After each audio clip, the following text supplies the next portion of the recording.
നമ്മളുടെ ലൈഫ് ഹാപ്പിയാക്കാൻ നമ്മൾ ചെയ്യുന്ന ഓരോ കുഞ്ഞു കുഞ്ഞു കാര്യങ്ങൾക്കും സാധിക്കും കേട്ടോ. അതിലെനിക്ക് ഏറ്റവും ഇഷ്ടപ്പെട്ട ഒരു കാര്യമാണ് വീടിനകത്ത് ഫ്ലവേഴ്സ് വെക്കുക എന്നുള്ളത്. ഇതേതായാലും ഇഷു മദേഴ്സ് ഡേക്ക് ഗിഫ്റ്റ് ചെയ്ത് തന്ന ബൊക്കയാണ്. ഈ ബൊക്കേനകത്ത് ഒരു 2-3 റോസസ് ഉണ്ട് കേട്ടോ. ഈ പൂക്കളൊക്കെ കുറച്ചു കാലം കേടുകൂടാണ്ട് നിൽക്കാനായിട്ട് വേറൊരു വേസിലേക്ക് മാറ്റാമെന്ന് വിചാരിച്ചു. അപ്പം ഞാൻ വേസൊക്കെ കഴുകി വൃത്തിയാക്കി വെച്ച് അതിനകത്ത് കുറച്ച് വെള്ളം ഫില്ല് ചെയ്തിട്ടുണ്ട് കേട്ടോ. പിന്നെ ഇതിനകത്ത് ഓരോ പൂക്കളെടുത്ത് അതിൻ്റെ തണ്ട് ഒരു 45 ഡിഗ്രിയിൽ നമുക്ക് ചരിച്ച് കട്ട് ചെയ്ത് കൊടുക്കണം. അങ്ങനെ ഒരു 2 ദിവസം കൂടുമ്പോൾ ചെയ്ത് കൊടുത്താൽ കുറച്ച് അധികം നാൾ നമുക്ക് ഈ ഫ്ലവേഴ്സ് ഇതുപോലെ തന്നെ കിട്ടും കേട്ടോ. അപ്പോൾ അതൊക്കെ ഞാനൊന്ന് അറേഞ്ച് ചെയ്യാണ്.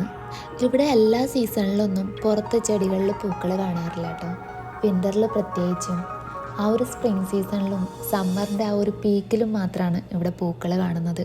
പക്ഷേ എല്ലാ ഷോപ്പിൽ പോയി കഴിഞ്ഞാലും ഇതുപോലെയുള്ള ബൊക്ക കിട്ടും. വാങ്ങിയില്ലെങ്കിലും വെറുതെ അതിലൂടെയൊക്കെ നടക്കാൻ ഒരു പ്രത്യേക സുഖമാണ്. പലപ്പോഴും എൻ്റെ സ്പെഷ്യൽ ഡേയ്സിൽ ജയനക്ക് ഗിഫ്റ്റ് ചെയ്യുന്നതും ഇതുപോലെ ബൊക്കേസാണ്. ചിലപ്പോൾ പൂക്കൾ ഒരുപാട് ഇഷ്ടമാണെന്ന് അറിയുന്നത് കൊണ്ടാവും. പിന്നെ ഇങ്ങനെ ഈ പൂക്കളൊക്കെ അറേഞ്ച് ചെയ്ത് വെച്ച് ഒരു ക്യാൻഡിലും കത്തിച്ച് കുറച്ച് നേരം ആ ഒരു പൂക്കളെയും നോക്കി, പിന്നെ കുറച്ച് നേരം ആ ഒരു വിൻഡോൻ്റെ സൈഡിൽ പോയി പുറത്തേക്കൊന്ന് നോക്കിയിരിക്കാൻ അതൊരു വല്ലാത്തൊരു വൈബാണ് കേട്ടോ.